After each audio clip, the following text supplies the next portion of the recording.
Most of what gets written about AI ROI for a small business splits into two camps. One is breathlessly optimistic. AI is going to transform everything.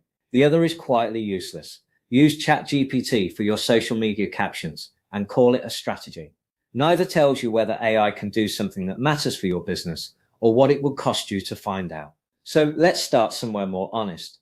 Where does AI reliably create financial return for a business your size? And where does it reliably fall short? Here's why that distinction is worth your time. Every business owner has a list of things AI could help with, and most of that list is wrong. Not because AI can't do those things, but because doing them with AI doesn't save you money, time, or risk in a way you'd notice on a spreadsheet.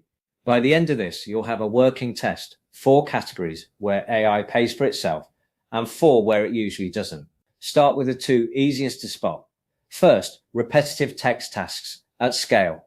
If your business regularly produces quotes, proposals, meeting summaries, response emails, job adverts, or product descriptions, AI can draft them faster and more consistently than a person starting from a blank page. Not better, faster and more consistent. You still review it, but the part where you stare at an empty document trying to find the first sentence disappears. Second, moving information between systems. A large share of manual work in most small businesses is just copying something from one place to another. An email into a CRM, a form response into a spreadsheet, a calls action items into a project management tool.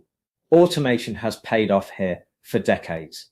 What's changed is AI can now interpret information that isn't structured instead of just routing data that already is. Third, availability. A customer who reaches out at 10 on a Sunday night gets a reply within minutes instead of waiting until Tuesday. An invoice arriving after hours gets processed the moment it lands. Your AI doesn't take annual leave, and for anything time sensitive, that gap between something happening and a response is often where the money sits. Fourth, finding patterns in your own data. If you're sitting on sales records, customer feedback, or inquiry logs, AI can surface patterns a person would miss simply because there's too much to read line by line. Which customers convert best? Which time of year brings the most complaints? It's powerful, but only if you already have the data. Now the other side, because this is the half most content skips. First, human judgment, the decisions that carry risk, relationship, and context, not just information. Should you take on this client? Is this the right hire? Getting one of these wrong is expensive in a way. A bad email draft never is. Use AI to prepare for a decision like this. Don't hand it the decision itself. Second, trust critical communication. Your clients chose you partly because of you, specifically. An AI-generated reply to a complaint, if it reads like one, undoes more goodwill than it saves time. People can tell now. Use AI to draft, use a person to review it, and make it sound like someone actually cared.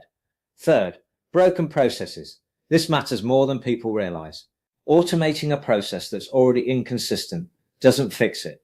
It breaks it faster and at scale. If your quoting process changes depending on who's doing it, or your CRM is half maintained, AI applied to any of that won't solve the problem. It'll make it worse. Fix the process first. Automate it second. Fourth, decisions made without a feedback loop. Any AI system needs monitoring, the way a new employee needs oversight early on, except it won't get uncomfortable or ask for help when something's wrong. It can misclassify or miscalculate for weeks before anyone notices.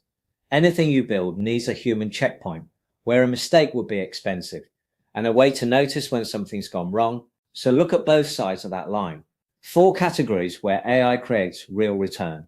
Repetitive text at scale, moving information between systems, availability outside office hours, and finding patterns in data you already have. 4 where it creates less than people expect. Judgment calls, trust critical communication, processes that are already broken, and decisions running without anyone checking the output.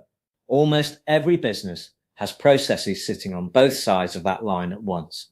The job now is working out which is which in yours, with real numbers attached, not just a gut feeling either way. If you want the framework I use to find those numbers, head to luminaryai.so, links in the description, and that's also where you can join our content creators community. And if this was useful, subscribe. This channel is a running log of what it looks like to run a business on AI, one system at a time.